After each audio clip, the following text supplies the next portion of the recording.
बच्चों Newton's law of motion ने बहुत पहले से कहा था कि लॉज ऑफ मोशन स्टार्ट होगा, यहाँ से फिजिक्स में इंटरेस्ट जगेगा, ठीक है। और जो J3 के कुछ बच्चों ने किया होगा उनको थोड़ा सा हिंट आ गया होगा कि हाँ ये टॉपिक्स है जहाँ पे फिजिक्स में मजा आना शुरू होता है। 10 तक लगता है कि मैथ मेरा बहुत स्ट्रॉन्ग है, मैथ मुझे बहुत अच्छा लगता है। 11th में जब आते हैं, जब फिजिक्स पढ़ना शुरू करते हैं तो लगता है कि नहीं फिजिक्स ज्यादा अच्छा है। स्पेशली जेई वाले जब जो प्रिपेयर करते हैं बच्चों, ओवरऑल आइडिया ये होता है कि अगर 100 बच्चे क्वालिफाई किए IIT जेई के लिए, उनमें से पूछोगे तो 100 में से 60 बच्चे 50 बच्चे लगभग कहेंगे कि मेरा फेवरेट टॉपिक जो है, फेवरेट सब्जेक्ट जो है वो है फिजिक्स, है ना। 40 से 50% लगभग बच्चे, 40 बच्चे करीब बोलेंगे तुम्हें लगभग इस रेंज में कि हमारा क्या है मैथ फेवरेट है। और मुश्किल से 10% या उससे कम ही होंगे जो बताएंगे केमिस्ट्री, ठीक है। लेकिन उसके साथ एक और चीज भी बोल देता हूँ, अगर उनसे पूछोगे मार्क्स सबसे ज्यादा किस में आए तो बताएंगे केमिस्ट्री। स्कोरिंग टॉपिक कौन सा है? केमिस्ट्री। सबसे कम टाइम किस में लगता है पढ़ने में? केमिस्ट्री। एग्जाम में भी 3 घंटे का जब पेपर होगा, 3 घंटे का पेपर में से 45 मिनट मैक्सिमम दोगे केमिस्ट्री को, फिजिक्स और मैथ को तो ज्यादा देना पड़ेगा, ठीक है। इसलिए केमिस्ट्री को हल्के में नहीं लेना, काम का है। बट जो मजा आता है, जो फील आती है कि मैं IIT जेई का तैयारी कर रहा हूँ, वो सबसे ज्यादा फील जो है वो फिजिक्स एंड मैथ, किसी को मैथ किसी को फिजिक्स, ठीक है ना। बच्चों न्यूटन्स लॉ से एग्जैक्टली फिजिक्स में मैक्सिमम बच्चों का इंटरेस्ट जगता है। लॉज ऑफ मोशन, हालांकि ये 9th 10th में भी पढ़ लेते हैं, 9th क्लास में पढ़ते हैं लॉज ऑफ मोशन, है ना। और न्यूटन्स के कितने लॉ होते हैं, 4 या 5? 3। तो तीनों लॉ पता है सबको? बताओ। Yes sir. रट्टा मरवा देते हैं law. Yes sir. First law बताओ, नींद वही बोल दो तो बोल देते हैं पूरा, बोल देते हो कि नहीं? और third law? Yes sir. Third तो कम से कम थर्ड भी। Yes sir. सेकंड याद नहीं रहे। कभी कभी तो बच्चे आते हैं, एक बच्चा शिकायत करने आता है कि उसने मुझे मारा, है ना। तो दूसरा बच्चा बोलता है यार तूने कौन मुझे छोड़ दिया, मैंने तुझे मारा, न्यूटन थर्ड लॉ क्या कहता है, उतना ही फोर्स से उसने भी मारा, कौन सा कंप्लेन, है ना। ऐसा किया कि सुदर्शन कभी सोच रहा है करने के लिए। चलो तो बच्चों हम लोग इस चैप्टर में काइनेमेटिक्स में क्या पढ़ा था पता है? कि बॉडी का कुछ एक्सेलरेशन है, तो किसी टाइम पे उसका वेलोसिटी क्या होगा, किसी टाइम पे पार्टिकल कहाँ होगा, मोशन को डिस्क्राइब किया। लेकिन वहां पे हमने ये नहीं देखा था कि पार्टिकल का जो एक्सेलरेशन है वो क्यों, कौन रेस्पॉन्सिबल है एक्सेलरेशन के लिए। तो पता है कौन रेस्पॉन्सिबल है? Why body accelerate? फोर्स। तो एकदम सही बच्चों, फोर्स। तो इस चैप्टर में हम लोग पढ़ेंगे फोर्स के बारे में। हम लोग इस चैप्टर में फोर्स के साथ डील करेंगे। फोर्स कैसा स्केलर क्वांटिटी है क्या? वेक्टर। वेक्टर हमने पढ़ लिया है। Yes sir. वेक्टर कैसे ऐड करते हैं, है ना। तो बच्चों सामने सामने जो बच्चे हैं, अगर मान लो मैं कहूं कि इधर 2 न्यूटन का फोर्स और इधर भी 2 न्यूटन का फोर्स है, टोटल फोर्स कितना होगा? तो 4 न्यूटन बोलेगा वो पूरा क्लास खड़ा होकर करेगा क्या? स्पेशली सामने वाले पता है ना कितना हो जाएगा total force? 2√2 square plus 2 square. Yes. तो अभी भी 4 न्यूटन वाले जो हो, खासकर जो सामने मेरे खड़े बैठे हैं, वो एकदम अच्छे से सोच लें। बच्चों इस चैप्टर में वेक्टर का बहुत ज्यादा रोल है, और कितना ज्यादा बताऊं, कितना जरूरत पड़ेगा मुझे सिर्फ इतनी जरूरत है बच्चों इसमें, इस चैप्टर में, कि अगर कोई फोर्स ये है F, मैं बता रहा हूं ऐसी गलतियां मत करना, इतना तो आना चाहिए, और ये एंगल बना रहा है थीटा। बच्चों तुमसे इतना एक्सपेक्टेशन है इस फोर्स का, 2 कंपोनेंट है ना, एक F cos थीटा और एक F ऊपर F sin थीटा। सबको आता है? Yes sir. सर मजा आ रहा है, सामने सामने क्लास में बच्चे रेस्पॉन्ड कर रहे हैं, अच्छा, और उधर भी कर रहे हैं। J4 बहुत मस्त मैच है, और इधर होता है F sin थीटा। मैं इतना एक्सपेक्ट करूंगा, ठीक है ना। और बच्चों ये तो पता ही है कि अगर मान लो कोई वेक्टर A इक्वल टू है xi cap plus yj cap, तो A का मैग्नीट्यूड क्या होता है? Under root x square plus y. देखो सब कुछ आता है तुझे।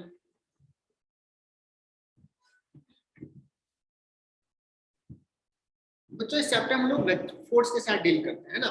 एक छोटा सा कंसेप्ट है बच्चों, उसके बारे में थोड़ा सा थ्योरी बता देता हूँ कि फोर्स कितने टाइप के होते हैं। मैं जनरली क्लास में कभी बोलता हूँ कि कितने टाइप के होते हैं, टाइप ऑफ फोर्स। तो कोई बच्चा बोलता है कि सर एक होता है नॉर्मल फोर्स, एक होता है ग्रेविटी का फोर्स, और एक होता है स्प्रिंग फोर्स, और क्या फोर्स नाम सुना? Friction, normal friction, gravitational, pseudo force, Second. Pseudo, pseudo force भी आ गया, magnetic, muscular force. Magnetic, electromagnetic, nuclear, electromagnetic. Strong, weak, देखो सुदर्शन ने कुछ याद किया है, वीक फोर्स। और कुछ strong force, nuclear force, nuclear, magnetic force, nuclear force. क्या बात। चलो बहुत सारे फोर्सेस के नाम दिए है ना, बट इसको ना उसके बेसिक नेचर पे अगर हम लोग डिस्कस करें तो there are 4 types of basic forces.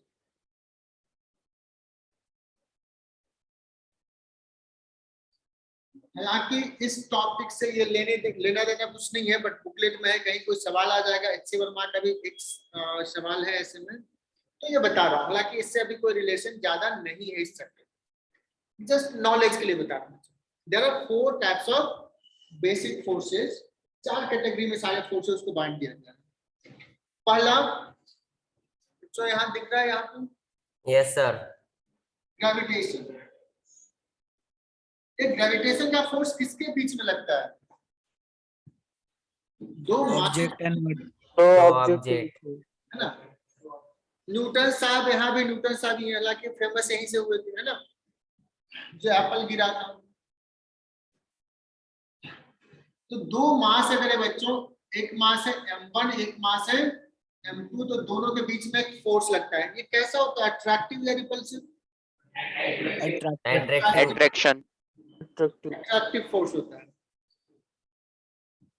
जैसे अगर मैं कहूं कि इन दोनों के बीच में ग्रेविटी का फोर्स है, क्या gravitational force? Yes, sir. Yes sir, negligible, बहुत कम है, बहुत कम। डिटेक्ट करना बड़ा मुश्किल सर बहुत वीक है। हाँ, बहुत वीक है। तो ग्रेविटी का फोर्स कब हम लोग अप्रिशिएबल कब होता है? जब one of the interacting body मतलब जैसे अभी हमने बात किया ये और ये, तो दोनों छोटा है, एक मास कम से कम बहुत बड़ा, तो ग्रेविटी का फोर्स जो होता है वो अप्रिशिएबल होता है। वो उसका पहलू पता चलता है कि हाँ फोर्स है।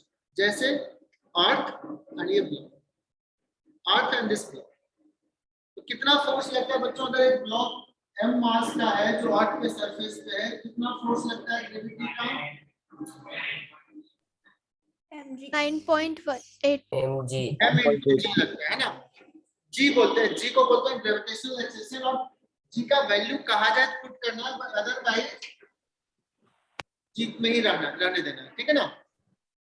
g का वैल्यू लगभग ये जो होता है 9.8, 9.8, बट हम कैलकुलेशन में मोस्टली क्या करते हैं, क्योंकि हमें तो बच्चों को सिखाना है कंसेप्ट, कैलकुलेशन थोड़ी कराना है, बहुत आसान सा नहीं है, ठीक है ना। चलो बच्चों, तो एक फोर्स कौन सा है बच्चों? ग्रेविटी का फोर्स। और ग्रेविटेशनल फोर्स जो है हम लोग अभी इस चैप्टर में जब यूज करेंगे, तो अर्थ कितने फोर्स से किसी ब्लॉक को पुल कर रहा है, वो फोर्स mg है। और किधर लगता है? वर्टिकली डाउनवर्ड, ठीक है। हालांकि ये फोर्स किसी भी 2 मास के बीच में है, बट जब मास स्मॉल है तो ये बहुत ही नेग्लिजिबल है। This is the weakest force of the nature. चलो दूसरा फोर्स कौन सा है? इलेक्ट्रोमैग्नेटिक। हाँ, कुछ बच्चे जानते हैं जो J3 में पढ़े हैं, कुछ बच्चों को नहीं पता है। बच्चों इसके अलावा, ग्रेविटेशन के अलावा जितने भी फोर्सेस तुम लोगों ने बताया, स्ट्रॉन्ग फोर्स, जितने भी फोर्सेस तुमने अभी डिस्कस किया, जो हम कॉमन लाइफ में देखते हैं, है ना, चाहे वो नॉर्मल फोर्स हो, चाहे वो फ्रिक्शन फोर्स हो, चाहे टेंशन का फोर्स हो, चाहे स्प्रिंग फोर्स हो, मैग्नेटिक फोर्स हो, इलेक्ट्रोस्टैटिक फोर्स हो, ये सबका बेसिक नेचर जो है ना, वो इलेक्ट्रिक और मैग्नेटिक इंटरेक्शन होता है। और उसको एक ही कैटेगरी में डालते हैं, that is called electromagnetic.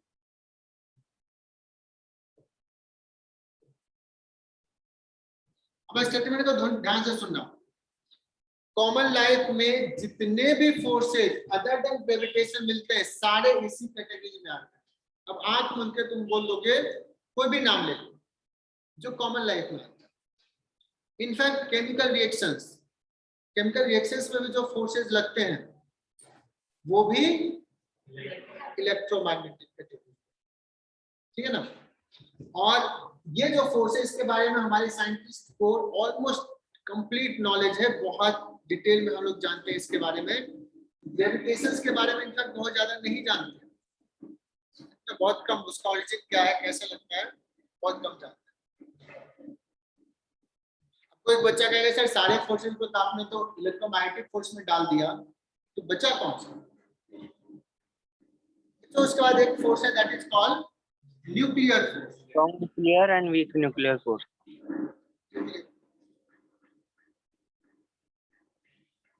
Nuclear force क्या है बच्चों? ये एटम के बीच का फोर्स नहीं है। एटम के बीच का जो फोर्स है वो इलेक्ट्रोमैग्नेटिक ही है।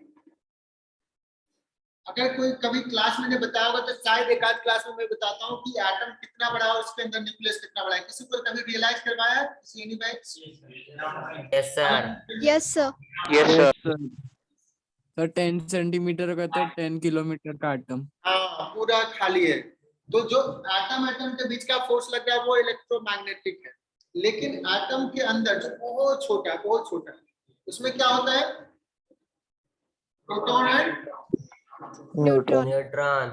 न्यूट्रॉन जो है बच्चों, सारा मास इनफैक्ट एटम का वो वही है, बहुत कम वॉल्यूम। अब बताओ प्रोटॉन के बीच में कैसा फोर्स लगेगा? रिपल्सिव। प्रोटॉन के बीच Yes, sir.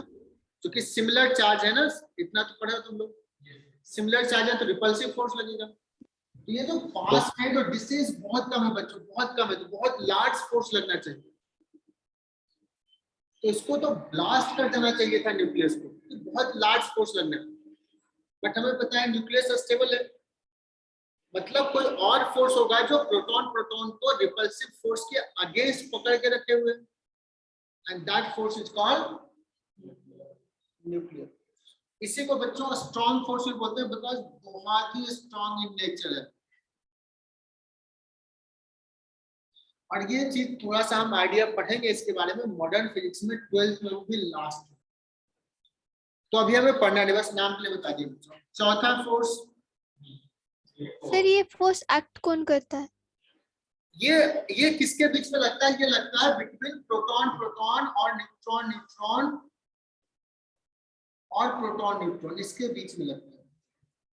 जैसे प्रोटॉन के बीच में एक इलेक्ट्रोस्टैटिक रिपल्शन भी लगता है बिकॉज चार्ज है, और एक न्यूक्लियर फोर्स भी लगता है। इलेक्ट्रॉन ये पार्टिसिपेट करता है ना। न्यूक्लियस के अंदर का जो न्यूक्लियॉन्स है उसके बीच में लगता है। एटम के अंदर न्यूक्लियस बहुत छोटा है, ये रियलाइज किया। उसके अंदर जो चीजें हैं उसमें न्यूक्लियर फोर्स लगता है। कॉमन लाइफ में ये कभी नहीं आया, केमिकल रिएक्शंस में भी नहीं। फोर्थ बच्चों बोलते हैं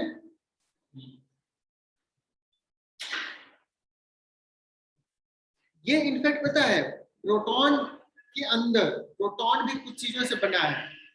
कभी न्यूट्रॉन प्रोटॉन में कन्वर्ट हो जाता है, इसमें न्यूट्रॉन प्रोटॉन में कन्वर्ट होता है। तो कन्वर्जन के लिए जो रेस्पॉन्सिबल है, मतलब विद इन प्रोटॉन कुछ चीजें हैं उसमें जो फोर्स लगता है उसको बोलते हैं। हालांकि नाम वीक फोर्स है बच्चों, but this is not weakest in nature. Weakest in nature कौन है? सबसे Gravitation. नेचर न्यूक्लियर फोर्स या स्ट्रॉन्ग। Nuclear force. ये बस बच्चों नॉलेज के लिए था, तो इसमें कुछ बड़ा इंपॉर्टेंट चीज नहीं है। अब एच वर्मा के बुक उठाओगे, फ्रिक्शन चैप्टर में एक लिखा हुआ है कि फ्रिक्शन किस टाइप का फोर्स है। अगर नहीं पढ़ाऊंगा तुम बोलोगे सर ये तो बन नहीं रहा है, तो क्या बोलोगे? Electro magnetic. force.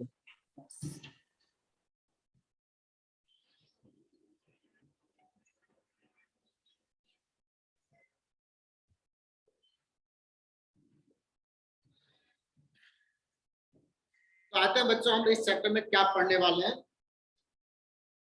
इस चैप्टर में हम लोग पढ़ने वाले हैं न्यूटन्स लॉ, फर्स्ट लॉ, और क्या पढ़ेंगे, सेकेंड लॉ, और क्या पढ़ेंगे।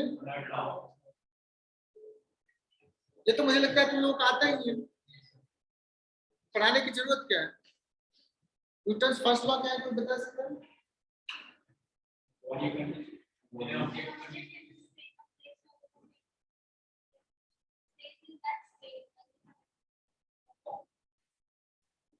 एकदम पूरा परफेक्टली सब कुछ बताया, तुम लोगों को सबको पता है। Body will remain at rest और स्टेट ऑफ मोशन।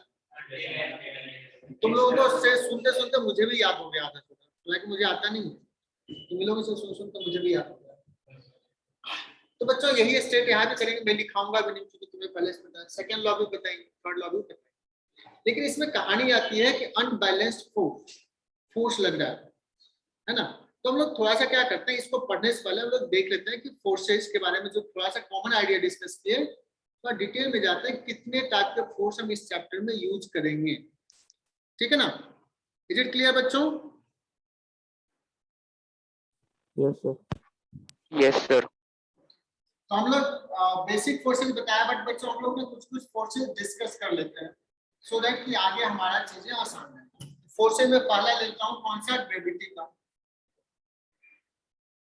ग्रेविटी का फोर्स ऑल तो मैंने बता दिया बच्चों, क्या होता है, एक ब्लॉक है और अर्थ कितना से फोर्स लगा रहा है, कैसा होगा, वर्टिकली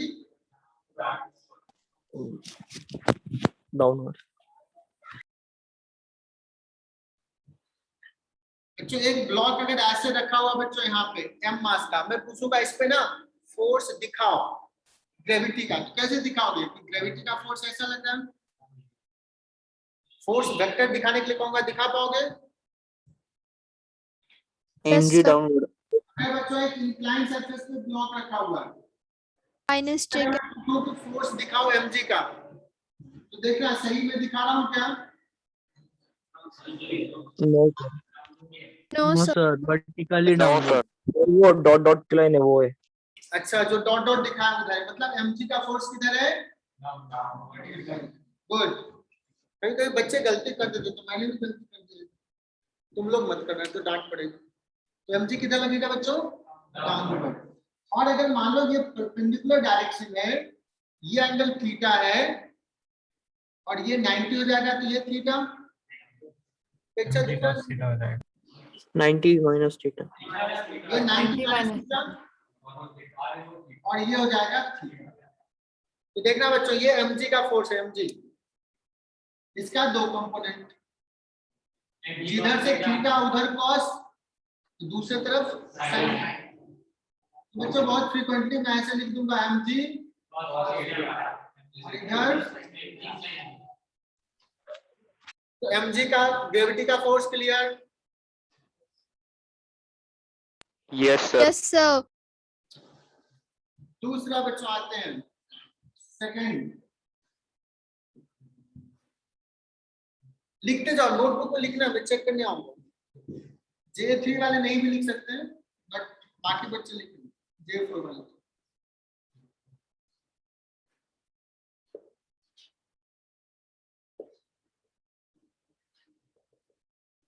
दूसरा बच्चों नॉर्मल फोर्स।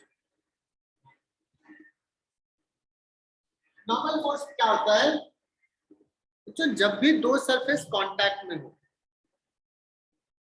दो सरफेस कांटेक्ट में हो, तो वो दोनों के बीच में एक सरफेस के नॉर्मल डायरेक्शन में फोर्स लगेगा, उसी फोर्स को क्या बोलेंगे, नॉर्मल फोर्स। नहीं, कांटेक्ट फोर्स अलग होता है। हमने क्या कहा, दो सरफेस अगर कांटेक्ट में है, जैसे ये सरफेस और ये ब्लॉक का सरफेस, ये दोनों सरफेस क्या है, Contact. तो इन दोनों सरफेस के नॉर्मल डायरेक्शन में, मतलब इस सरफेस के कॉमन नॉर्मल, ये एक दूसरे पे फोर्स लगा रहा होगा। तो जब नॉर्मल के लॉन्ग फोर्स लग रहा है उसी को नॉर्मल फोर्स बोलते हैं। तो नॉर्मल फोर्स लगने के लिए पहला कंडीशन क्या होना चाहिए, दोनों सरफेस कांटेक्ट, है ना। अब न्यूटन्स थर्ड लॉ तो तुम लोग जानते ही हो बच्चों। तो ये सरफेस इस पे नॉर्मल लगाएगा इधर, ग्राउंड का सरफेस ब्लॉक पे नॉर्मल किधर लगाएगा, पुश करता है। तो नॉर्मल फोर्स किस टाइप का फोर्स है,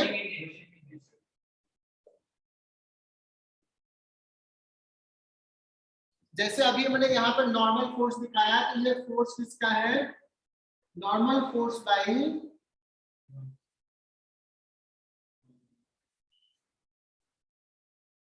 ग्राउंड ऑन ब्लॉक। लिखना है नोटबुक में J4 batch.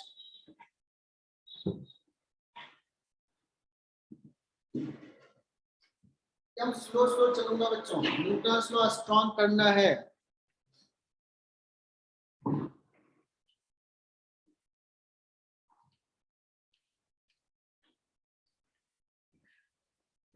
Laws of motion strong हो गया, आगे की चीजें स्मूथ रहेगी। इसमें स्ट्रगल करोगे तो दिक्कत होगा।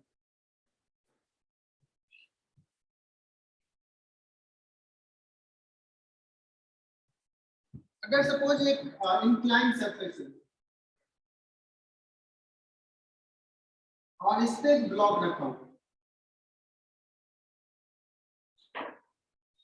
और इस ब्लॉक पे मैं कहूं इंक्लाइन सरफेस, नॉर्मल फोर्स किधर लगा रहा है, तो मैंने ड्रॉ करता हूं बच्चों, कुछ लाइन ड्रॉ करता हूं। ये वन डायरेक्शन मैंने रेड कलर से ड्रॉ किया है, ऑनलाइन वाले को नहीं दिखेगा। ये टू डायरेक्शन, ये नॉर्मल फोर्स सरफेस ब्लॉक पे किधर लगा रहा है, 3 या 4 by surface on normal force by surface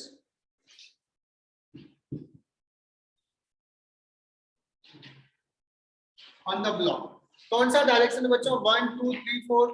2 sir 2 कैसे कहोगे, कहोगे सर सरफेस का नॉर्मल तो ही है और ये क्या करेगा, पुश करेगा, तो 2 इज द करेक्ट डायरेक्शन।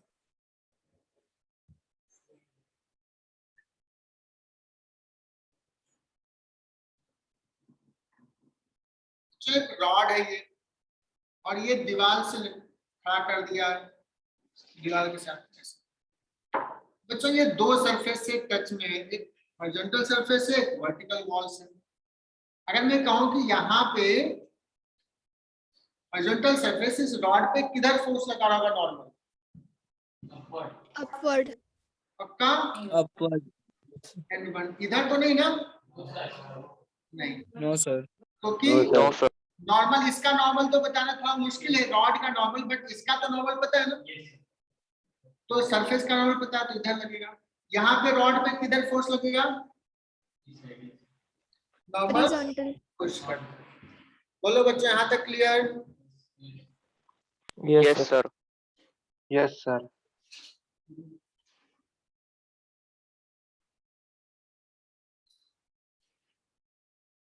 तो एक स्फीयर रखा हुआ है यहाँ पे, मुझे दिखाना है कि ये दो सरफेस टच में है, नॉर्मल कहाँ लग रहा है, किस डायरेक्शन में लग रहा है, स्फीयर पे नॉर्मल। तो अगर सर इस स्फीयर पे नॉर्मल वर्टिकल वॉल जो है वो पुश करेगा, पुश मतलब अब देखिए, तो ऐसे पुश है ना, धक्का देना है, ऐसे पुश करेगा, यहाँ से भी पुश करेगा, और ये दोनों फोर्स कहाँ से पास करेगा, सेंटर से पास करेगा, center रेडियल डायरेक्शन जो है टुवर्ड सेंटर जो होता है नॉर्मल, है ना, ये भी क्लियर? तो नॉर्मल फोर्स समझ में आ गया? yes sir नाम से ही पता है, सरफेस के नॉर्मल जो फोर्स है उसको नॉर्मल फोर्स बोलते हैं।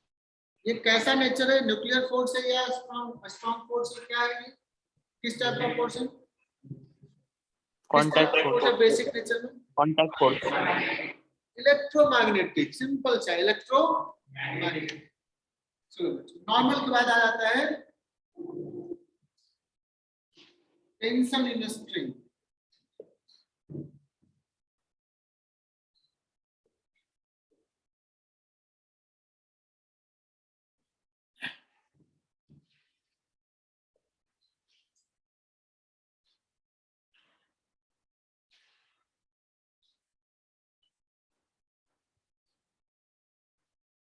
बच्चों एक स्ट्रिंग है, मैंने दीवार से एक कील लगा हुआ है, इस कील में स्ट्रिंग को बांधा और मैं इसको ना ऐसे पुल कर रहा हूँ, ऐसे टाइट कर दिया स्ट्रिंग, तो स्ट्रिंग में टेंशन डेवलप हो गया।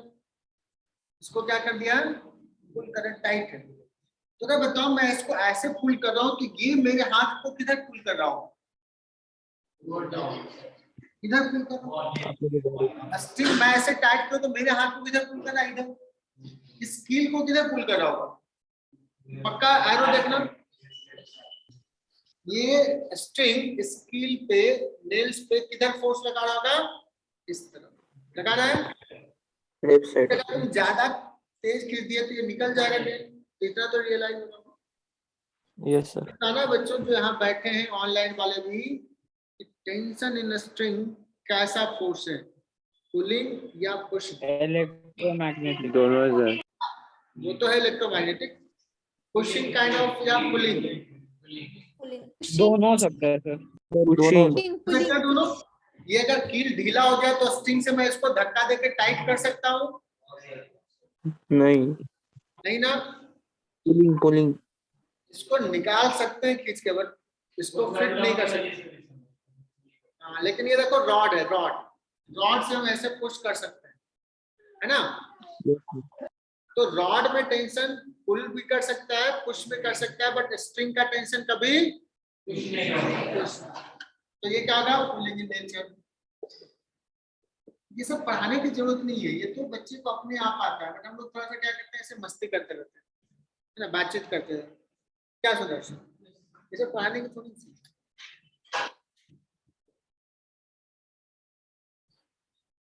तो अगर मैं पूछूं कि यह स्ट्रिंग स्कील पे किधर फोर्स लगाया, तो तुम इसको ऐसे दिखाओगे बच्चों, ये एरो इधर दिखा रहा है, टेंशन का फोर्स इधर, हाथ पे किधर फोर्स लगाएगा, इधर।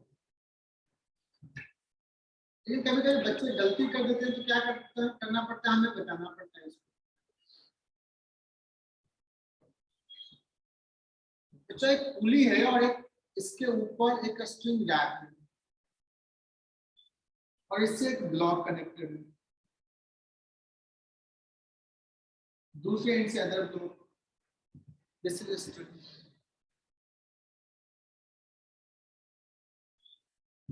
यहाँ पे एक चीज बताता हूँ बच्चों, आइडियल स्ट्रिंग क्या होता है।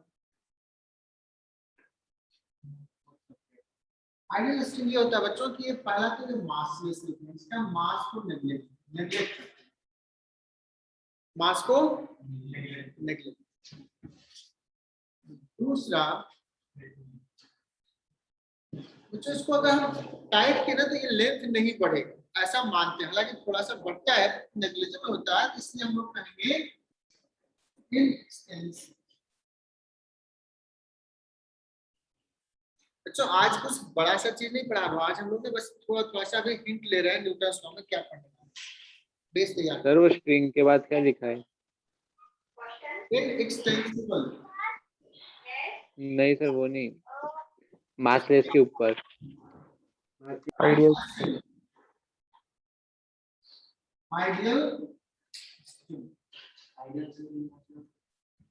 मतलब इस चैप्टर में आइडियल लेंगे के लिए ऐसा लेंगे, ये जो हमारा स्ट्रिंग है उसमें मास नहीं है, वो अगर हम फोर्स मिलाएगा तो उसका लेंथ कांस्टेंट है, इसको बोलेंगे आइडियल स्ट्रिंग। ठीक है।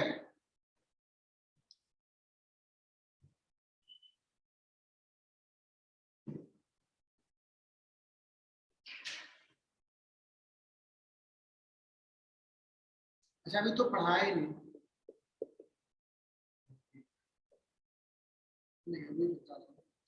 बच्चों यहाँ पे देखना, अगर मान लो मैं पूछूं कि स्ट्रिंग M1 पे स्ट्रिंग किधर फोर्स लगा रहा है, तुम क्या कहोगे, स्ट्रिंग विल पुल। पुल का मतलब होता है अपने तरफ खींचना, पुल का मतलब अपने साइड। तो स्ट्रिंग देखो यहाँ के बाद किधर ऊपर है, तो अपनी तरफ खींचना मतलब स्ट्रिंग इधर फोर्स लगाएगा।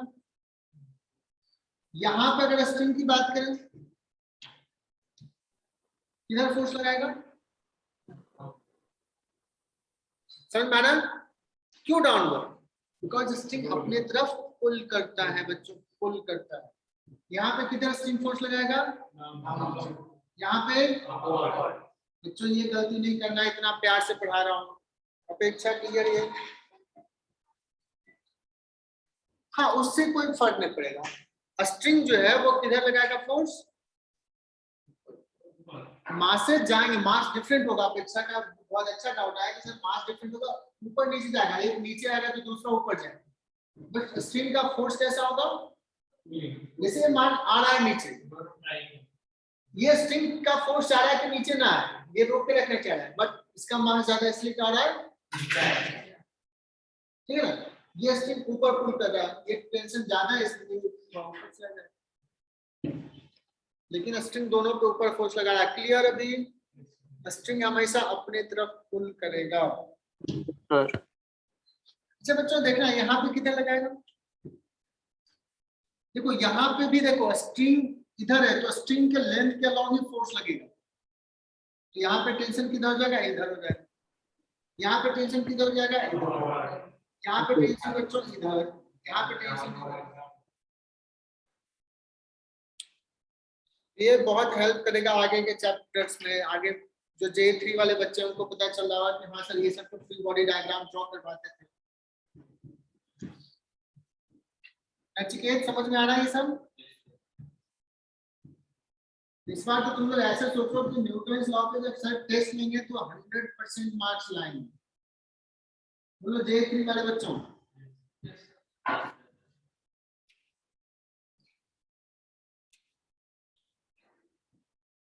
J4 वाले सोचेंगे कि टॉप तो हम ही लोग करेंगे। J4 yes Goyal, yes sir. देखते हैं दोनों ने एक दूसरे को चैलेंज दे दिया है, दे दिया चैलेंज में। J4 बैच, J3 बैच भी, देखते हैं कौन चैलेंज जीतता है। चलो बच्चों, टेंशन के बाद क्या होता है, क्या पढ़ा था, किसी याद है? Spring force. अच्छा एक चीज लिख लेना, tension in rod, tension in rod ये क्या हो सकता है, can push as well as pull, ठीक है। और बच्चों सबसे इंपॉर्टेंट स्प्रिंग फोर्स, सर बोलो रितु। लास्ट एग्जांपल में ग्रेविटेशनल फोर्स भी अट्रैक्ट करेंगे ना उन दोनों ब्लॉक्स को। यस ग्रेविटेशनल फोर्स, अभी तो हम एक एक फोर्स सिर्फ समझ रहे हैं रितिका, है ना, अभी हम सबको एक साथ में लिख रहे हैं, अभी सिर्फ टेंशन को दिखाए, अभी देखो स्प्रिंग फोर्स दिखाएंगे सिर्फ, और बाद में फिर सारे फोर्सेस दिखाएंगे, अभी हम सीख रहे हैं, ठीक है ना। क्लियर हुआ क्या, सारे फोर्सेस लग रहा है, अभी सबको नहीं दिखा रहे, जो पढ़ रहे हैं वही दिखा रहे हैं। यस सर हुआ। अब बच्चों स्प्रिंग हम लोग देखें बहुत सारे पेन में होगा भी, अब तो थोड़ा सा कम चलता है, अब तो बच्चे क्या होते हैं सस्ते पेन ले लेते हैं, 1 रुपए वाले, क्या देवेन 2 रुपए का पेन, चॉकलेट खाएगा 100 रुपए का, है ना, मिल्क बार और क्या आता है, कौन सा आता है, डेयरी मिल्क, जॉर्ज 100 रुपए के इतने छोटे चॉकलेट, और पेन सबसे गरीबी जो है ना लोग कहाँ दिखाते हैं, सबसे ज्यादा कंजूस, सबसे ज्यादा गरीबी, पैसे हैं ही नहीं, वही पेन सबसे ज्यादा टिकता है सर। हाँ भाई देवेंद्र आगे से ना पेन थोड़ा सा 10-12 रुपए का होना चाहिए, अच्छा पेन होता है, लिखने में मजा आता है। नोटबुक तो सही है, नोटबुक में कुछ कुछ बच्चे नोटबुक पे लिखते हैं और कुछ बच्चे ना बुक में तो पेन से लिख देते हैं। बच्चों बुक में पेन से नहीं लिखना है, पेंसिल यूज करना है बुक पे लिखने, ठीक है ना, मैं डांट लगाऊंगा अगर देखिए, थोड़ा सा इज्जत करना। चलो बच्चों, तो अभी क्या आता है, जो थोड़े अच्छे पेन होते हैं, जो टिप टॉप वाले होते हैं, जो बच्चे थोड़ा सा परेशान करते रहते हैं, किसी के पास नहीं है। तो इसमें स्प्रिंग देखा, स्प्रिंग लैब में जाओगे तो बड़ा सा स्प्रिंग होता है बच्चों, स्प्रिंग होता है कुछ नहीं, ये वायर है, ऐसे ऐसे ऐसे कर दो, देखो दिखा भी दिया, इसका एक नेचुरल लेंथ होता है, नेचुरल लेंथ का मतलब जस्ट छोड़ दिया तो उसका कुछ लेंथ, अब उसको एक एंड पे फिक्स कर दो, दूसरे एंड पे दूसरे ब्लॉक में फिक्स कर दो, अब इस ब्लॉक को ऐसे थोड़ा पुल कर, ठीक है ना, तो ये ब्लॉक आ गया यहाँ पे, तो इसका लेंथ क्या हो जाएगा, बढ़ जाएगा। तो नेचुरल लेंथ समझ में आया क्या है,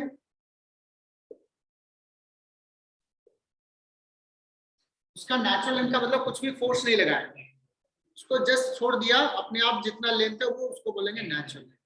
अब उससे अगर हम उसको इलोंगेट कर सकते हैं या उसको कंप्रेस कर सकते हैं, तो नेचुरल लेंथ से अगर हम x इलोंगेट करते हैं बच्चों, सो यू नो दैट ये किधर फोर्स लगाएगा, वो चाहता है कि हम अपने नेचुरल लेंथ में आ जाएं, है ना, तो वो पुल करेगा, इधर फोर्स लगाया बच्चों, और कितना फोर्स लगाएगा दैट विल डिपेंड कि हम इसको कितना खींचे, नेचुरल लेंथ से कितना इलोंगेशन, है ना, तो उसके प्रोपोर्शनल है। प्रोपोर्शनलिटी कांस्टेंट को बोलते हैं के, प्रोपोर्शनलिटी कांस्टेंट को बोलते हैं के, इस के को हम लोग कहते हैं स्प्रिंग कांस्टेंट। स्प्रिंग कांस्टेंट जो होता है बच्चों, वो क्या होता है, अलग अलग स्प्रिंग का अलग होता है, वो डिपेंड करता है कि किस मटेरियल से बना हुआ है, कितने नंबर ऑफ टर्न्स है ना, मटेरियल का प्रॉपर्टी, उसका लेंथ कितना है, बहुत सारे फैक्टर होते हैं।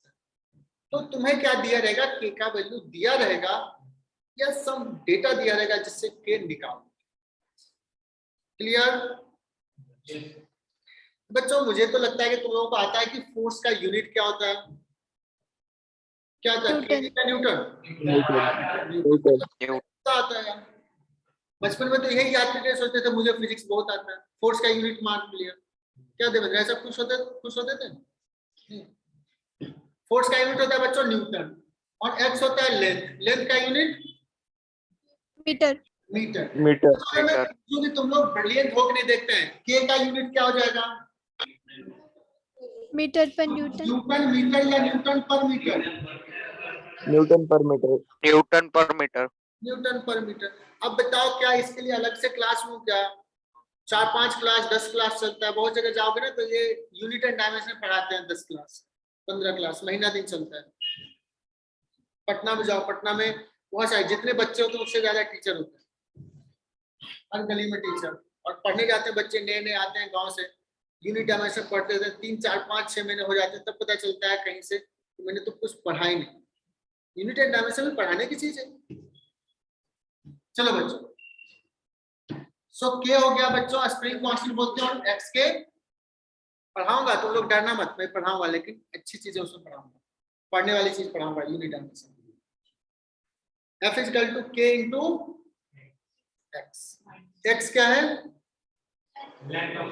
X है elongation from natural length, या कह सकते हैं इसको displacement from natural position। और फोर्स कैसा लगा, इसका टेंडेंसी क्या है बच्चों, back to equilibrium, back to natural length line. अगर किसी ने इसको इधर कंप्रेस कर दिया, सपोज x डिस्टेंस से तो इसका टेंडेंसी क्या होगा, इसको कंप्रेस पुश करेगा, और कितना से, तो k into x से ही करेगा, ये कांस्टेंट सेम रहेगा। So either it is elongated हो या कंप्रेस्ड हो, दोनों केस में स्प्रिंग कितना फोर्स लगाएगा, k into x मैग्नीट्यूड, और डायरेक्शन ऐसा होगा कि उसको अपने नेचुरल लेंथ में आना है। मतलब स्प्रिंग फोर्स सिर्फ पुशिंग है या सिर्फ पुलिंग है, या दोनों है? बोथ है सर, है ना, गुड। अब देखना, हमने डिस्प्लेस इसको इधर किया और फोर्स किधर लगा, इधर, अपोजिट। तो साइन बताने के लिए कि अपोजिट डायरेक्शन लगता है, इसलिए लिख लेते हैं F इक्वल टू माइनस, सिर्फ किस लिए कि डिस्प्लेसमेंट के, लेकिन बच्चों मैं अब बता रहा हूँ, आगे ना मैं एक FBD पढ़ाने वाला हूँ, फ्री बॉडी डायग्राम, जहाँ पे फोर्स दिखाने के लिए कहूँ, तो वहां पे F equal to minus kx मत लिखना, वहां पर लिखना F इक्वल टू kx। क्या लिखना, मतलब मैग्नीट्यूड से लिखना, और डायरेक्शन दिखा देना। अगर सपोज इलोंगेटेड है स्प्रिंग, क्या है ये नेचुरल पोजीशन है, और यहाँ से इलोंगेटेड, कहेंगे फोर्स kx लग रहा है, और किधर लग रहा है, so strong recommendation, spring force जब मैं आगे कहूंगा लिखने के लिए, कहीं पे FBD में दिखाना है तो क्या दिखाना, मैग्नीट्यूड kx लिखना है, और उसका डायरेक्शन दिखा देना है। क्योंकि कभी कभी बच्चे क्या कहते हैं, kx डायरेक्शन भी दिखाता है और माइनस भी लिखता है, डबल माइनस हो जाता है। तो स्ट्रॉन्ग रिकमेंडेशन क्या करना है, kx and then show the direction. Direction कैसे पता करेंगे, नेचुरल लेंथ से इलोंगेटेड है सीधा लग रहा है। कंप्रेस्ड है तो पुश कर रहा हूँ, इलोंगेटेड है तो पुल कर रहा हूँ, आ जाएगा ना। अच्छा बच्चों, Yes, sir. बात करूं कि अगर मैं पूछूं कि एक स्प्रिंग है बच्चों, और स्प्रिंग अभी बॉडी ऐसे इक्विलिब्रियम में है, ऐसे रेस्ट में है, हैंग कर रहा है, तो स्प्रिंग क्या लगा, इलोंगेटेड होगा या कंप्रेस्ड होगा? elongated, Elongated. फोर्स कैसा लग रहा है? नीचे, नीचे. अभी compressed है सर, तो बच्चों ये केस 1 हो गया है ना। यहाँ पे स्प्रिंग फोर्स क्या कर रहा है, पुल कर रहा है, पुश कर रहा है? पुल। Pull. इक्वल टू kx लगाएगा ना। yes और sir, यहाँ पे अगर मैं ब्लॉक पे पूछूं तो क्या करेगा? Push कर रहा हूँ. Push. ये कंप्रेस होगा, ये कंप्रेस होगा, है कि नहीं? ब्लॉक को रख दिया वेट, एक और वेट रख दोगे, थोड़ा और नीचे आएगा, तो ये स्प्रिंग फोर्स कैसा लगा होगा? पुश कर रहा है, बिकॉज़ ये इस केस में क्या है, स्प्रिंग कंप्रेस्ड है। ये सब पढ़ाने की जरूरत नहीं, इसमें क्या है, स्प्रिंग Pull. elongated है, स्प्रिंग फोर्स लगाएगा पुलिंग। रितिका क्लियर इतना? Yes sir.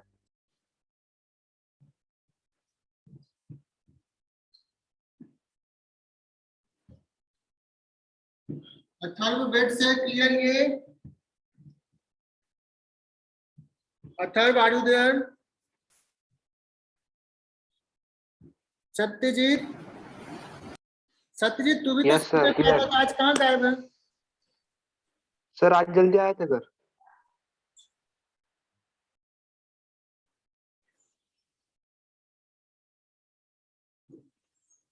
गायत्री क्लियर हुआ क्या? तूने जो लिखा कि some books spring force have negative sign as well, is it clear now? तो क्लियर तो है, बट किसी बुक में दिखा था मुझे माइनस की एक्स दिखा था। मैंने भी बताया ना, मैंने भी तो बताया, फिजिकल में क्या बताया, और यहाँ पे क्या लिखा है, माइनस साइन किसके लिए है? Pulling. It shows that force is opposite to opposite to displacement from natural length. Clear? Yes sir. लेकिन हमने क्या रिकमेंड किया, यही मैंने भी यही लिखा, लेकिन रिकमेंड क्या किया कि आगे से लिखना है F = kx और डायरेक्शन दिखा देना है, बिकॉज यू नो कि जब भी सिचुएशन रहेगा कि स्प्रिंग का फोर्स किधर लगाना है। बच्चों स्प्रिंग फोर्स कर लिया तो सारे फोर्सेस पढ़ लिए, कुछ और होगा तो बता दूंगा मैं, है ना, आगे के फोर्सेस। तो बच्चों आगे बढ़ते हैं, आ जाते हैं वापस ये बेस का समझाने के लिए।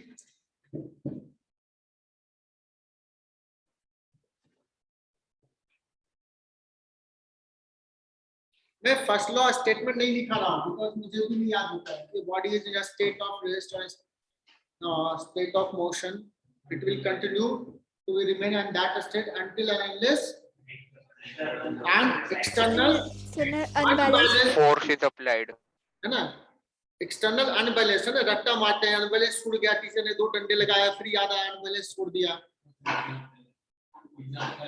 एग्जांपल से आता है। चलो बच्चों, तो कहानी ये है, मैं इसको शॉर्टकट में समझाता हूँ। आईआईटी वाले क्या करते हैं ना, ज्यादा लिखने नहीं आते हैं, हम लोग हमें कंसेप्ट समझ में आता है, उसको कम से कम में लिखना। तो बच्चों तुम लोगों ने कहा कि बॉडी का मोशन जो है अगर रेस्ट में है तो रेस्ट में रहेगा, जो वेलोसिटी जा रहा है उसी वेलोसिटी से कंटिन्यू करेगा। इसका सिंपल सा मीनिंग है कि उसका एक्सेलेरेशन क्या होगा, 0। समझ में आया? एक्सेलेरेशन क्या है, 0। तो न्यूटन लॉ कह रहा है कि अगर एक्सेलेरेशन 0 है तो सॉरी एक्सेलेरेशन 0 होगा इफ है ना, net force 0, if F = 0 then ये ना उसका मोशन वही रहेगा until unless an unbalanced force act on this। unbalanced का मतलब नेट फोर्स। तो मैं कर दूं न्यूटन फर्स्ट लॉ कैसे, इफ F = 0 देन नहीं, उल्टा लिखना ज्यादा नहीं, हम लोग यहीं से स्टार्ट करेंगे। नेट फोर्स उल्टा opposite also true, opposite also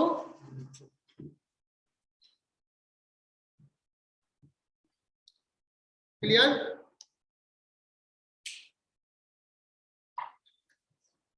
तो अगर नेट फोर्स 0 होगा तो एक्सेलेरेशन 0 होगा, और इसमें कहा किससे लगेगा, उल्टा पॉसिबल है, यस पॉसिबल। अगर एक्सेलेरेशन 0 है तो हम कह सकते हैं फोर्स 0। अब बच्चों हम लोग बात करते हैं, इस पे थोड़ी सी बात करते हैं। न्यूटन्स लॉ तो इतना ही है।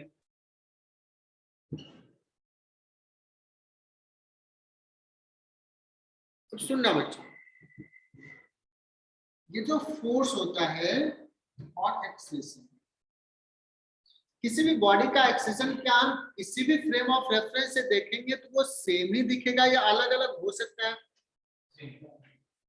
एक्सेलेरेशन अगर किसी ब्लॉक का देखें, जैसे सेम ही होगा। देखते हैं बच्चों, ये ब्लॉक मुझे अभी रेस्ट में दिख रहा है, तुझे भी दिख रहा हो। और बच्चों यहाँ पे एक कार में बैठ के आदमी जा रहा होगा, इधर मूविंग दिखे, है ना। एक लिफ्ट में आदमी लिफ्ट एक्सलेट करा ऊपर, उसको क्या दिखेगा, ये एक्सलेटर दिखेगा, है ना। मून पे बैठा हुआ आदमी इसको क्या देखेगा, मून पे बैठा हुआ आदमी इसको रेस्ट में देखेगा क्या?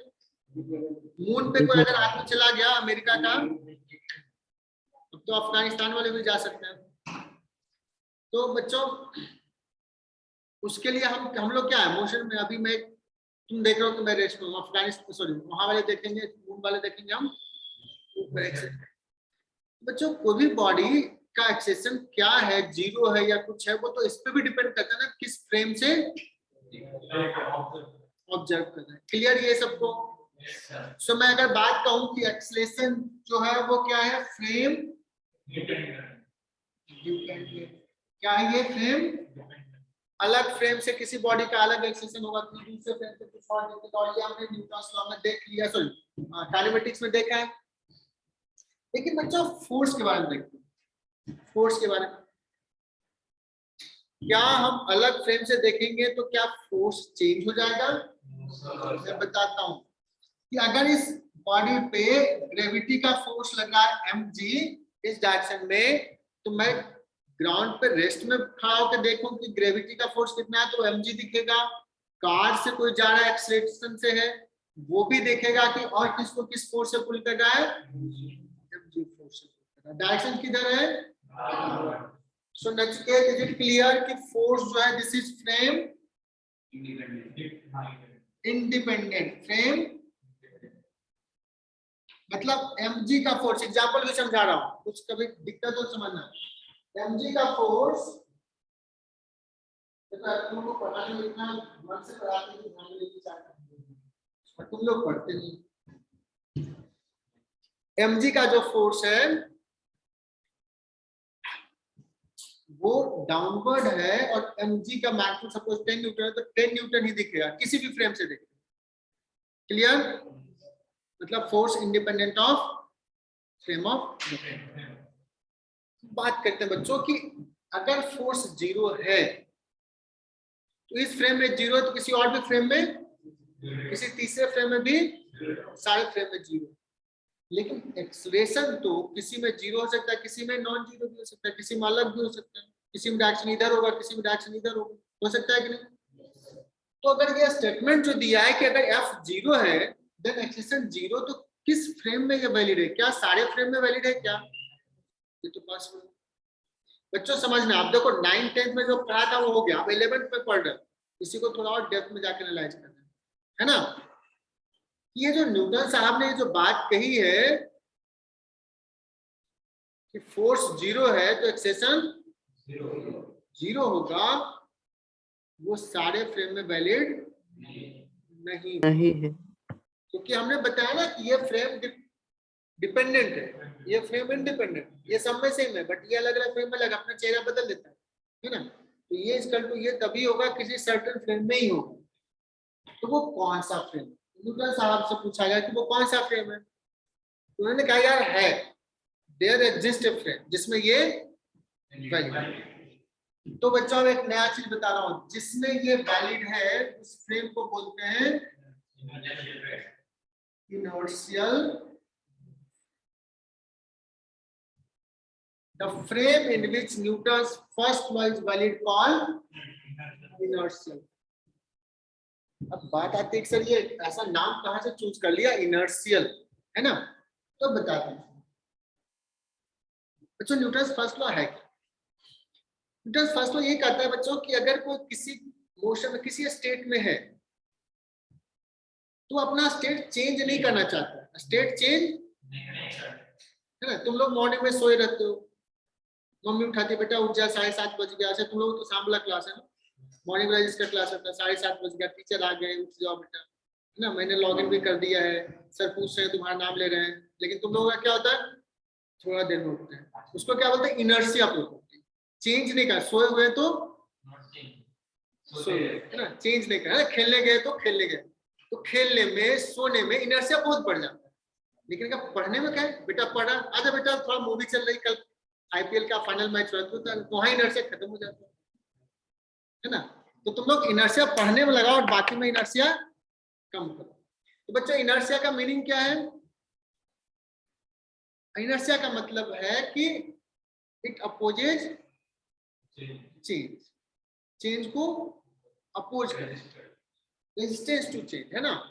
Resistance to change. तो फर्स्ट लॉ जो बच्चों यही है कि अगर एक्सेलेरेशन 0 है, मतलब वेलोसिटी है जो वही रहना चाहता है, लेकिन अगर चेंज कराना है तो मम्मी को आना पड़ता है उठाने के लिए, मतलब फोर्स लगाना पड़ता है, जब तक फोर्स नहीं लगेगा तब तक चेंज। इसलिए न्यूटन्स फर्स्ट लॉ को बच्चों क्या बोलते हैं? लॉ ऑफ इनर्शिया भी बोलते हैं। Is it clear? समझ में आया? Yes sir. Law of inertia क्यों बोलते हैं? तो छोटा भाई पूछेगा बता दोगे? चलो बच्चों, ठंडी चाय बड़ा अच्छा लगता है, तो इसलिए इसका नाम रख लिया इनर्शियल फ्रेम। तो न्यूटन्स फर्स्ट लॉ सारे फ्रेम में वैलिड है क्या? Newton's first law certain frame of reference में वैलिड है। There exist frame of reference जिसमें न्यूटन्स लॉ वैलिड है, that is called inertial frame. Atharv ने पूछा ये तो बड़ा आसान है यार, हम अभी टफ तो कभी नहीं पढ़ाते हैं, और आसानी है अभी तो बस मस्ती कर रहे हैं, बस समझते जाओ।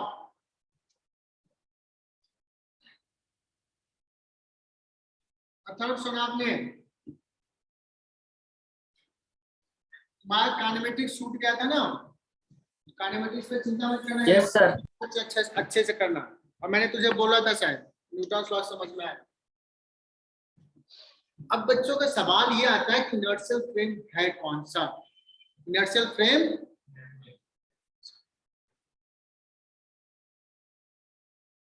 न्यूटन साहब ने तो कहा कि देयर एग्जिस्ट फ्रेम, लेकिन हम लोग बात करते हैं सपोज अर्थ के बारे में। क्या अर्थ इनर्शियल है? क्या अर्थ का फ्रेम इनर्शियल है?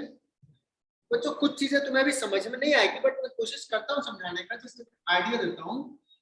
बच्चों ये हमारा अर्थ, अर्थ बच्चों रेस्ट में है या मूव कर रहा है या रोटेट कर रहा है? क्या कर रहा है? रोटेट भी कर रहा है, मूव भी कर रहा है ना। तो अर्थ कैसे रोटेट करता है? वेस्ट टू ईस्ट या east to west? West to east. West to, earth west to east rotate करता है बिकॉज हमें सन जो दिखता है वो ईस्ट टू, इसलिए हमने रिलेटिव मोशन पढ़ लिया ना, अब तो कॉन्फिडेंस के साथ बोलेंगे ना। ठीक, अगर बच्चों मान लो कि यहाँ पे एक ऑब्जेक्ट है, मैं खड़ा हूं यहाँ पे, तो मैं नीचे गिर जाऊंगा क्या? No sir. तो चलिए आप यहाँ पे किधर फोर्स लगा रहा है? इधर लगा है, टुवर्ड्स सेंटर। अर्थ क्या करता है? अपने तरफ पुल करता है, ग्रेविटी का, टुवर्ड्स सेंटर। अर्थ mg का फोर्स इधर लगा है ना, ग्रेविटी का फोर्स, और ये सरफेस में लगा तो सरफेस में एक नॉर्मल लगा है। बच्चों कोई भी फ्रेम इनर्शियल है या नहीं है, अर्थ में बैठा हुआ आदमी देख रहा है। ये क्या देख रहा है? ब्लॉक रेस्ट में, ये देखा है कि ब्लॉक का एक्सेलेरेशन जी, ये किस क्या ऑब्जर्व किया? ब्लॉक का एक्सेलेरेशन 0, और इसने किसी तरीके से ये फोर्स निकाला कि mg कितना है, और इधर लगा mg minus n। If mg minus n 0 होता, अगर अगर mg और n क्या है, mg माइनस n 0 होता, मतलब mg इक्वल टू n होता, तो नेट फोर्स 0 और एक्सेलरेशन भी 0, ये तो देख ही रहे। ये कहता है कि हमारा फ्रेम कौन सा है, इनर्शियल, क्योंकि उसने क्या देखा कि एक ब्लॉक है जिसका एक्सेलरेशन 0 है और नेट फोर्स भी, मतलब न्यूटन फर्स्ट लॉ वैलिड है, मतलब ये फ्रेम। बच्चों यहाँ पे कुछ लोगों को नहीं समझ में आएगा, मैक्सिमम लोगों को नहीं समझ में आया, तो डोंट वरी, बस एक बार सुन लेना। अब अगर सपोज इतना होता तो, बट एक्चुअली मैं बताऊं, mg is not equal to n, mg equal n के नहीं है, मतलब नेट फोर्स 0 और एक्सेलरेशन 0, तो क्या न्यूटन फर्स्ट लॉ वैलिड है? नहीं। न्यूटन फर्स्ट लॉ कहता है कि एक्सेलरेशन 0 तो नेट फोर्स 0, बट यहाँ पे तो देखा कि एक्सेलरेशन 0 बट नेट फोर्स 0, इसलिए न्यूटन लॉ वैलिड, इसलिए अर्थ इनर्शियल फ्रेम नहीं। बट जो डिफरेंस है दोनों में, mg और n इक्वल नहीं है, बट कितना डिफरेंट है? बहुत ज्यादा डिफरेंट है क्या? नहीं, बहुत थोड़ा सा डिफरेंस है। कितना? सो बहुत ऑलमोस्ट इक्वल ही है। क्या है? ऑलमोस्ट इक्वल, बहुत थोड़ा difference. We can neglect the difference. मान लो एक 10 न्यूटन है तो एक 9.99 न्यूटन है ना, लगभग बराबर मान लेंगे ना, तो लगभग बराबर मान लेते हैं, मतलब नेट फोर्स लगभग 0 ले लेते हैं। इसलिए अर्थ को बोलते हैं बच्चों कि यस, न्यूटन लॉ वैलिड है, अप्रोक्सीमेटली वैलिड है, इसलिए earth is called approximately inertial frame of reference. Earth क्या है?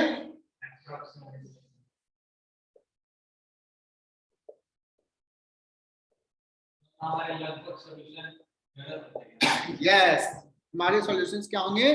गलत होंगे, सही नहीं होंगे। जो हम लोग कहते हैं तो थोड़ा अप्रोक्सीमेशन है हमारे सॉल्यूशन। अगर तुम बाद में नासा में साइंटिस्ट होगे, तुम इसरो में साइंटिस्ट बनोगे और कुछ ऐसी चीजें करनी होगी, ये सारे अप्रोक्सीमेशन में देखना पड़ेगा या करेक्शंस करना पड़ेगा। कोई भी, इनफैक्ट आगे मैं एक चैप्टर पढ़ाऊंगा एरर, है ना, एरर एंड मेजरमेंट।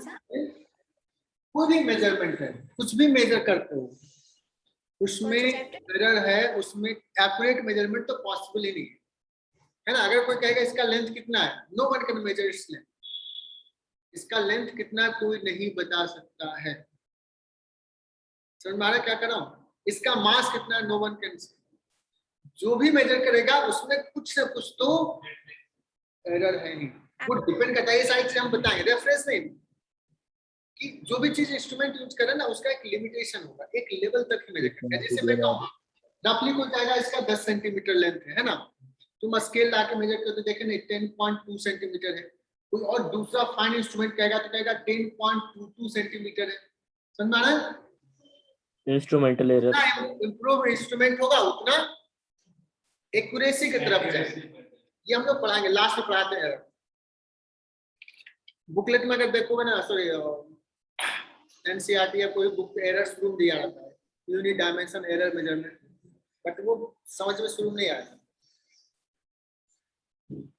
तो बच्चों आज के बाद से अब हम लोग क्या मान लेंगे, अर्थ को अप्रोक्सीमेटली इनर्शियल, और इनर्शियल मान के पूरा कैलकुलेशंस करेंगे। Is it clear? Yes sir. ये लिख Yes, सबके नोटबुक में लिखा होना चाहिए। अर्थ फ्रेम इज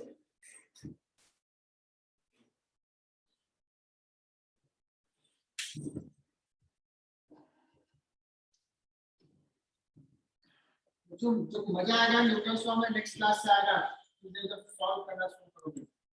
अब इनर्शियल नॉन इनर्शियल थोड़ा सा बोरिंग है बच्चों। जिस फ्रेम में न्यूटन फर्स्ट लॉ वैलिड नहीं होगा उसको क्या बोलेंगे? Non inertial frame of reference. Non inertial, Newton first law valid नहीं है।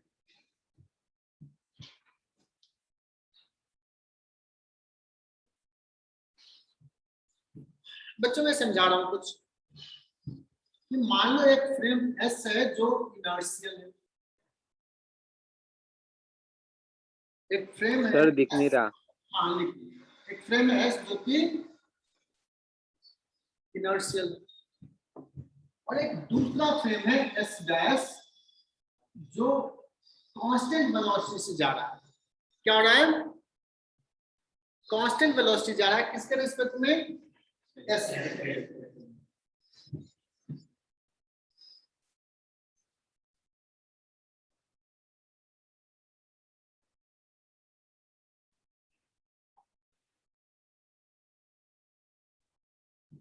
S frame moving with constant velocity with respect to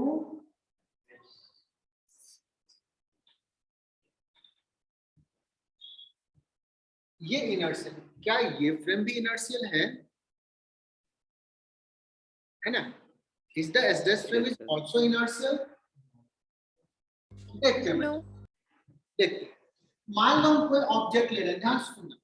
अब एक चीज समझना, कभी कभी कंफ्यूजन होता है, बच्चे उल्टा सोच लेते हैं। अगर कोई फ्रेम इनर्शियल है, इट डजंट मीन उस फ्रेम में सारे बॉडी रेस्ट में होंगे, सारे बॉडी का एक्सेशन 0 होगा। इसका मतलब ये नहीं, कोई बॉडी का एक्सेशन होगा। अगर एक्सेशन होगा तो उस पर फोर्स लगा, है ना। लेकिन अगर किसी बॉडी का एक्सेशन 0 है तो कहें कि नेट फोर्स, समझ में आए?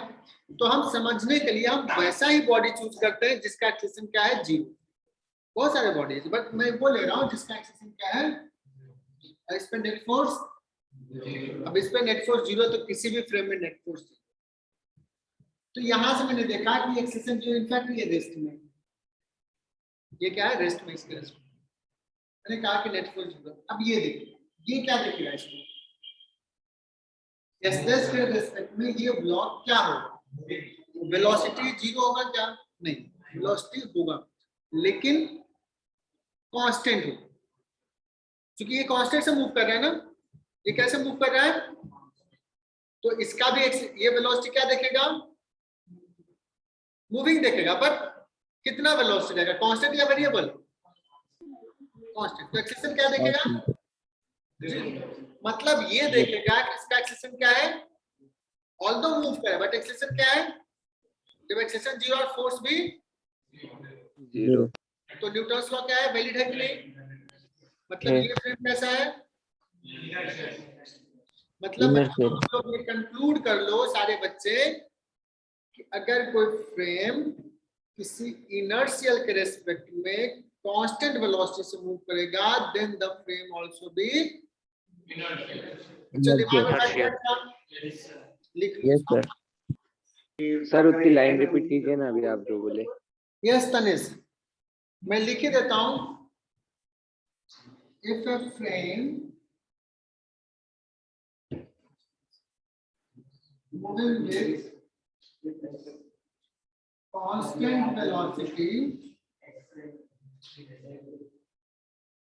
with respect to an inertial frame, then the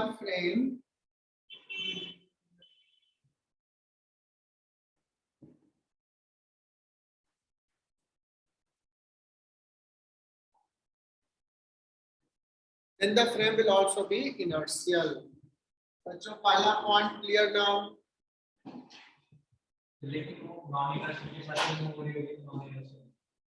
madam से वो भी लिख लेते हैं। अब बच्चों दूसरा लेते हैं।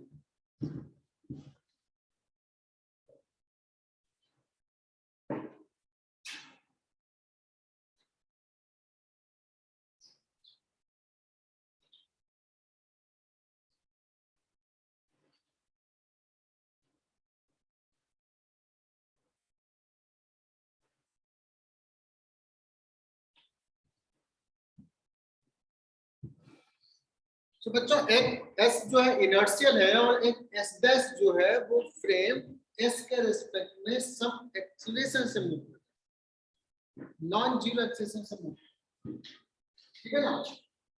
अब जिस हम बॉडी को कंसीडर करते हैं इस ब्लॉक को, इसके फ्रेम में तो इसका एक्सीलरेशन 0, बट इसके फ्रेम में 0 है क्या एक्सीलरेशन?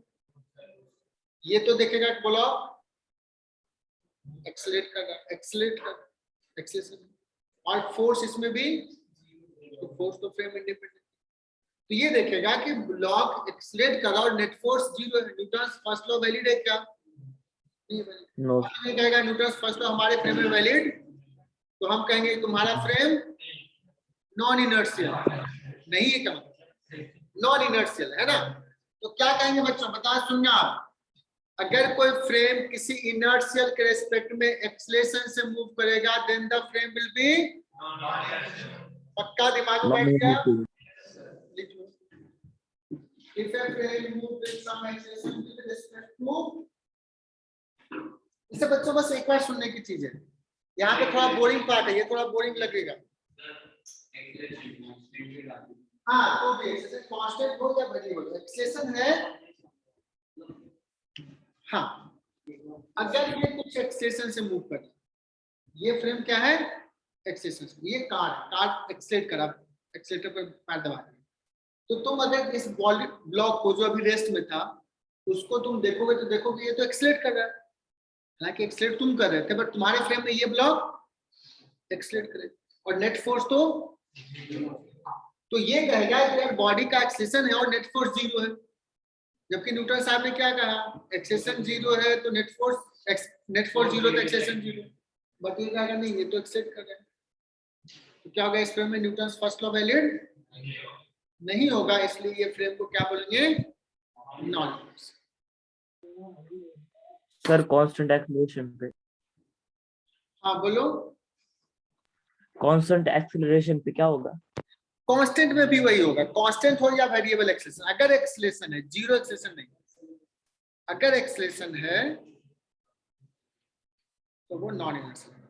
अब सिंपल सा एक मीनिंग शॉर्ट में इसको ऐसे बोल देते हैं, आगे मैं बोल दूंगा कि एक्सेलरेटेड फ्रेम नॉन इनर्शियल होता है।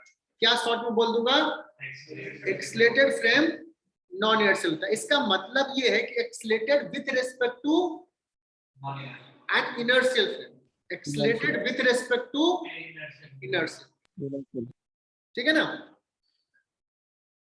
तो जैसे मान लो मैं अभी ग्राउंड को ले रहा हूँ कि ग्राउंड जो है वो है इनर्शियल, और एक कार जो बच्चों को जा रहा है कुछ एक्सेलरेशन से इधर ग्राउंड के रिस्पेक्ट में, तो ये फ्रेम क्या हो जाएगा,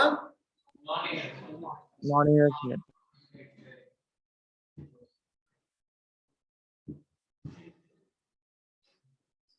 अब तुम लोग बताना बच्चों, अब तुम लोग देखो, तुम लोग का ब्रिलियंट हो चुके हैं, कंसेप्ट भी सीख लिया।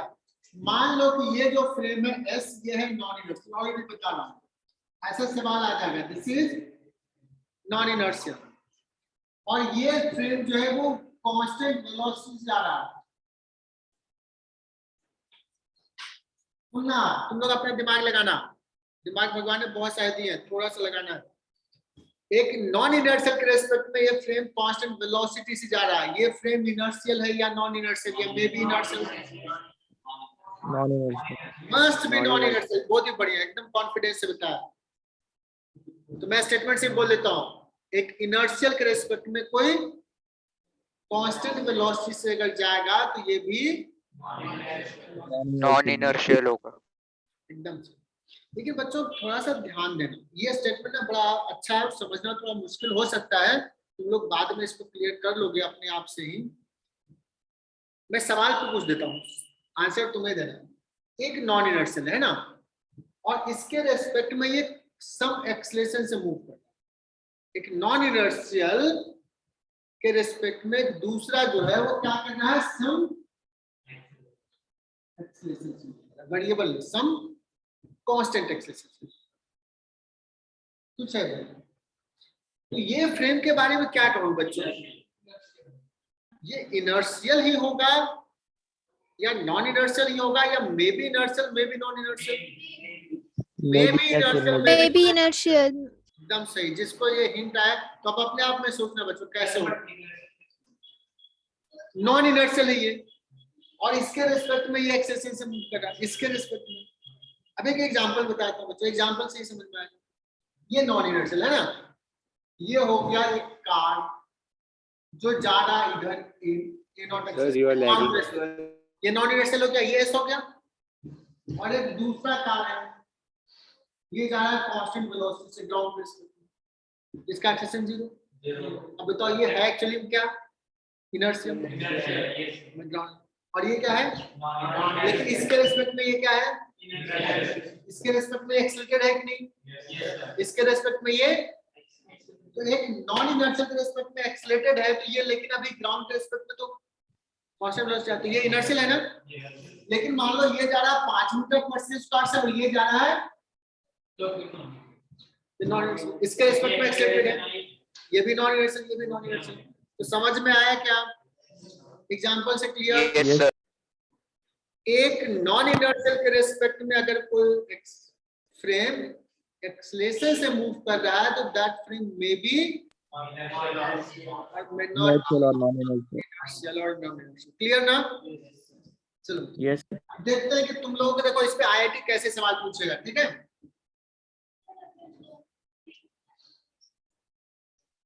तो सर दोनों का एक्सेशन अगर सेम हुआ तो अपेक्षा क्या आ जाएगा, एक के रिस्पेक्ट में दूसरा का एक्सेशन 0, कांस्टेंट वेलोसिटी आ जाएगा, तब तो क्या हो जाएगा, मस्ट बी नॉन इनर्शियल, बताया ना।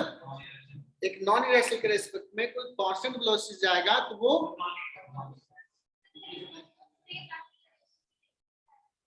यस यस, तो मैंने ये बताया, ये जा रहा है A0 से और ये भी जा रहा है ग्राउंड के रिस्पेक्ट में, तो इसके रिस्पेक्ट में ये कुछ वेलोसिटी जा रहा होगा, इसके रिस्पेक्ट में ये एक्सेशन क्या है 0, इसके रिस्पेक्ट में कांस्टेंट वेलोसिटी होगा, इसके रिस्पेक्ट में कांस्टेंट वेलोसिटी होगा। तो वो बताया ना कि नॉन इनर्शियल के रिस्पेक्ट में कोई कांस्टेंट वेलोसिटी जाएगा, ये must be non inertial. Clear, ये भी जस्ट डिस्कस किया था।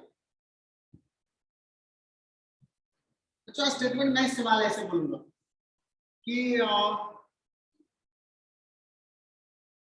पोजीशन वर्सेस टाइम का ग्राफ दिया हुआ और किसका position of S dash with respect to S, position vector of S dash with respect to S versus time का एक ग्राफ। काइनेमेटिक्स तो हमने पढ़ लिया ना, एस डैश का position with respect to x का ये ग्राफ है। Out now if S is inertial frame, then S dash क्या होगा बच्चों, inertial या non inertial, may be inertial, may not be inertial। अगर S inertial है तो S dash क्या होगा, ये Maybe inertial, maybe not. ये स्ट्रेट लाइन है, वेलोसिटी कांस्टेंट है, पोजीशन दिया है, क्या दिया है, Inertial होगा. मतलब कह रहा है कि एस डैश के रिस्पेक्ट में, सॉरी एस के रिस्पेक्ट में एस डैश कांस्टेंट वेलोसिटी से मूव करेगा, isn't it? S Yes, sir. Inertial. Inertial होगा। Much better. समझा, पक्का ना। अगर मैं कह देता कि एस नॉन इनर्शियल है, S dash must be non-inertial. ठीक है ना। अब बच्चों में ये x के जगह पे ऐसे लेता v with respect to velocity of s dash with respect to s, ये ग्राफ मैं बोलूं कि s इनर्शियल है, s dash Non-inertial. must be non inertial, acceleration constant कुछ है, जीरो नहीं है, वेलोसिटी चेंज हो रहा है कांस्टेंट रेट से, एक्सेलेरेशन से मूव कर रहा है, s डैश s के रिस्पेक्ट में बच्चों एक्सेलेरेशन से मूव कर रहा है, isn't it? वेलोसिटी कांस्टेंट नहीं है, वेरिएबल है। तो s अगर इनर्शियल है तो s dash must be Non-inertial. ठीक ना। Position vector of s dash with respect to s, ऐसा ग्राफ है बच्चों, बताओ क्या होगा, if s is inertial then s dash Non-inertial. Non inertial. Position versus graph है तो वेलोसिटी अभी इतना है, वेलोसिटी चेंज हो रहा है ना, आई बात समझ। Non-inertial. देखो अभी Yes. छोटा सा कंसेप्ट हमने काइनेमेटिक्स में पढ़ा, उतना तो पता नहीं यार, s वर्सेस t का स्लोप क्या बताता है, एक्सेलेरेशन या वेलोसिटी, Velocity. वेलोसिटी। आइडिया समझो कि आइडिया हमें क्लियर होना चाहिए। सर ने कुछ बताया, थोड़ा सा समझ में आ रहा है। एनीवे बच्चों, नॉन इनर्शियल इनर्शियल थोड़ा सा बोरिंग पार्ट है, बट स्टिल तुम लोगों ने अच्छा रिस्पॉन्ड किया है, अच्छे से आंसर किया है। टाइम हो गया क्या? डाउट्स का तुमने बताया ही नहीं। मुझे ने बताया। तो बच्चों नेक्स्ट क्लास में हम लोग, आज तो हम लोग बस इंट्रोडक्शन दिए हैं, नेक्स्ट क्लास में हमारा स्टार्ट होगा सेकेंड लॉ। फर्स्ट लॉ भी स्टार्ट ही नहीं हुआ, इनफैक्ट सेकेंड लॉ स्टेटमेंट देंगे, थर्ड लॉ का भी स्टेटमेंट दे देंगे, है ना। और उसके बाद इनफैक्ट न्यूटन्स लॉ स्टार्ट होगा, because first law second law third law तो तुम लोग जानते हैं। सो जो भी बच्चे हैं, अभी कुछ बच्चे, मुझे कैसे पता चला, पता है कैसे टाइम हो गया, बिकॉज बच्चों की संख्या जो है ना 50 से आ गया 34 पे, तो मुझे लगा टाइम हो गया। बच्चों क्लास पहले नहीं छोड़ना है, और नेक्स्ट क्लास तो नहीं ही छोड़ना है। नेक्स्ट क्लास मिस किया तो बहुत दिक्कत होने वाला है। This next lecture will be very very important lecture.